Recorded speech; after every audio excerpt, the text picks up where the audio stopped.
Hey tubers, here we are. I think we're at the part, I don't know what part this is. Well anyway, whatever part it is, this is the part where I make a governor rod, because it didn't have a governor rod, so I have no idea how it was hooked up. So I'm going to guess that the governor rod should be, let's see, so when the governor is at its slowest speed, the throttle should be wide open. So that would be at roughly that position right there.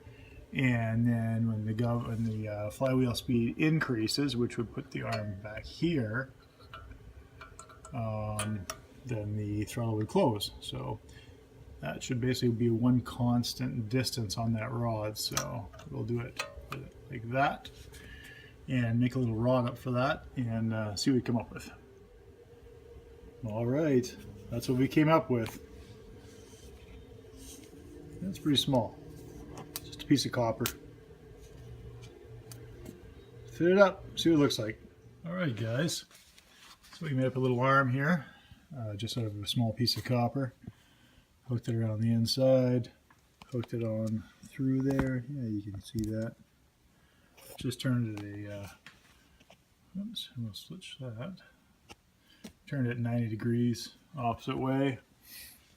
So there you go. So there's full open, full throttle, and then of course when the governor kicks out, then it just keeps focusing there for you guys.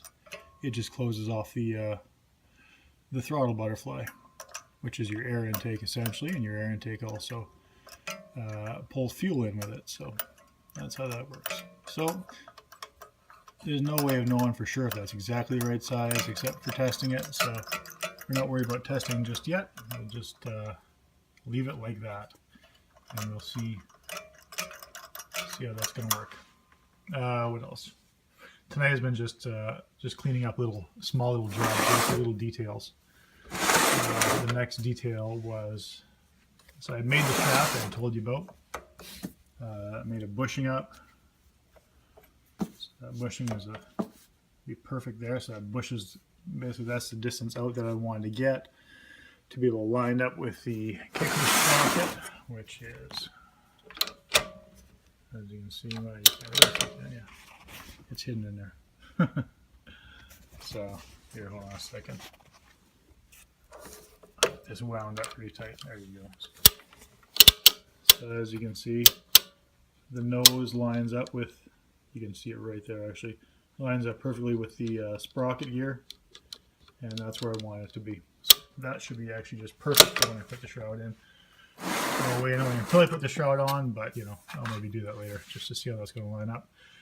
I made the shaft, made the shaft slot larger to accept the spring, the little clock spring that's inside there, and wound it up. The way you wind the tension up on these clock springs is essentially you put it in loose and make it so the chain winds around this way, and loosen off your little locker key there at the back, and just take a set of pliers and just turn that shaft, which will put some preload on that spring for you. So then you get that, so it's not flopping around. That's pretty simple, isn't it, really? Let me think. What else are we going to do tonight? Probably, well, the last thing I'm going to do, sorry, two more things I'm going to do. Make up the wire for the kill switch, and drill the hole for the pin which will hold this all kind of in place here. So let's do that, and we'll get back to you. All right, guys. What do we gotta do? How do you guys do the same thing I do, and just make punches out of your broken or cracked drill bits? That's what I do. It's a little cheaper. I actually have an auto punch that I use as well. I just don't have it in my hand. Actually, I do have it here somewhere. See if I can dig it up. I'll show you how it works, in case you've never seen an auto punch before. That's good. Let's see, I know I have an auto punch here somewhere. You can use it quite often, generally for stainless. There it is. You see that guy? I'll zoom in for you, or clear it up at least. You can set your, this other way. You can set your adjustment for the, actually it goes like this, see? You push down, there's a little spring inside, pushes all of its force all of a sudden kind of a thing. And you can adjust it for softer or harder. Put it here, where you want to punch, and push down. There. Sometimes you gotta do it a couple times, especially if you're using stainless, for instance. And you gotta get a nice punch mark there. Anyway, yeah, that's that. Isn't that exciting? Crazy exciting. I listen to this oldies radio station when I'm working away in the garage. Sometimes old country or just whatever, you know, old music of some type. And you know, it's pretty sad when you catch yourself singing a song like Georgie Girl. Anybody know who the heck sang Georgie Girl? Road King? Who sang Road Girl? You know who sang Georgie Girl? Somebody? Okay, I'll just look it up. You guys never want to help me while I'm standing here. I always got lots of answers, you know, when I put the video up.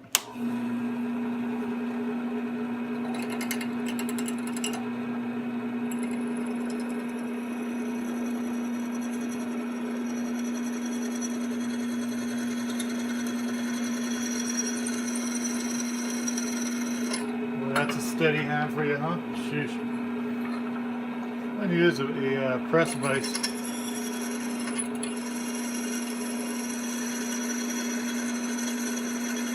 Why don't I have one?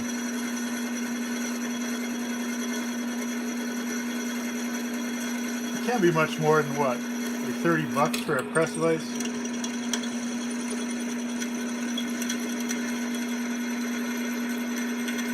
Let's see if we got that straight.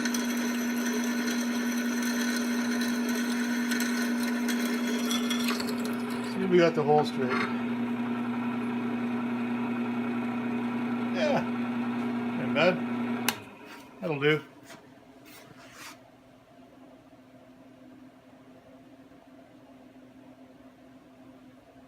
Yeah, it's pretty well dead nuts. We'll go with that. Anyway, you guys think about that Georgie Girl song for a little bit. All right. There you go. Oh, you know what? Maybe I'll just show you, okay? I'll show you how I do this. There's a couple ways you can do it. Just release there. So you release the spring tension, the preload on that spring. There you go. Sitting loose, wraps around this way. A couple ways you can do it, obviously. You can take a big flat screwdriver, go like this, turn it, put your preload on it. So it's, you know, it doesn't have to be super tight, but if it's really loose, it has a better chance of actually skipping a cog. So there you go, put yourself some preload on there. Make sure where you want to be with the shaft. I cut mine so it's just nice and even. Lock it down. Doesn't have to be some insane torque number, just snug. I think I may have seen somebody cut a flat spot on their shaft at one point, which absolutely made no sense, because then what you would have to do is have your shaft at a set point, and then you would have to pop your cover off. You guys can see that, yeah. You'd have to pop the cover off your little spring assembly, wind the spring, then lock it in, and that's just silliness. Why would you do that, right? Why would you make life even harder on yourself? Anyway, so once you got that done, you take that to where that wants to sit. My spacer in there. take yourself a cotter pin. I have a box of these of probably, let's see, 1, 2, 3, 4, 5, 6, 7, 12 different size cotter pins. You get them at, here in Canada, we got a place called Princess Auto. Down there in the States, you guys got like Harbor Freight. There you go. Put your pin in. I'm not going to bend this over because I got to take this back off again. And actually, I don't have to. I could just do it like this and put the cover on. There you go. I guess I could for you. Anyway, go like that. Bend your tabs around. Clip them if you like, if you find they're too long. And then that's the end of it. All right. So that's what it's going to look like with the shroud installed. Any of you guys come up with the Georgia Girl song yet? I'm not even going to tell you. I'll wait for one of you guys to tell me. Yeah, hey, there's Georgia. Anyway, yeah, Georgia Girl. You know, isn't that something? You get something like that in your head, that is going to be in there for a long time. It'll be in that little tab that'll have made up. There's not a lot of room there. Otherwise, it's going to sit and idle in there. I don't want that. So there's maybe, what we got? 3/8 inch probably clearance before it strikes. Yeah, maybe a good half actually. It's close anyway. ½ inch. Maybe. What do you think? 5/8, 3/8. Somewhere between 3 and 5/8. What's the middle there? 4/8? 4/8 or 8/16. Maybe it's 32/64, so I'm not too sure. Anyway, so that's done. That sits good. I like the way that looks. Everything bolts up nice. There's your kill. Right there. That looks good. That does not look good. I'm going to have to paint that. I left a lot of the metal bare back there, so that this switch would be grounded. So I'm just going to go in. I'm going to mask the rivets off or wherever I got. Actually, I don't have to. It's touch now. I can just spray right over it. So I'll just spray right over the back end here with paint because I don't want that. That kind of looks crappy, doesn't it? Yeah. But we'll fix that up. That's no big deal. Yeah.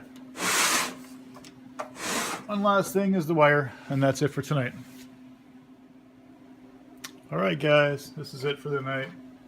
Got wired up to the kill. Just a neat little piece of black wire. Piece of, what did I have? 18 gauge. And with again with the butt connector. I prefer the butt connector if I can get away with it. That way I don't have to apply heat to anything. And, you know, it's just kind of a safer method. Just a mechanical connection. Okay, we're dialed in there. Pretty decent. Everything's basically apart. Just I don't know if you guys can see it spark or not. Let's see. I think you guys can see that. So I'll hold the button down once I get it. Oops, there we go. I don't think I got a good ground here or something. There we go.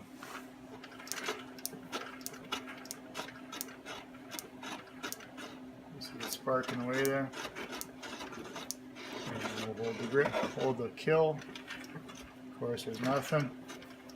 Release, and it's back in. And that's it. I mean, just check it. It's kind of amazing. Just look at how very little I have to turn this flywheel to make it spark. Just a slight turn of my hand. Anyway, that's it for tonight, guys. And anyway, it is Thursday, and I don't think I have any more details left to cover on this except for that little piece for that the nose of the kicker there. After that, it's just pure assembly. And so what do we got? Well, this video, one more of the assembly, and then there'll be a final one. Actually, there'll be two more after that. There'll be a final one of the run, and I got to make a hand cart as well, like I kind of did with that Maytag. So anyway, guys, have a good night.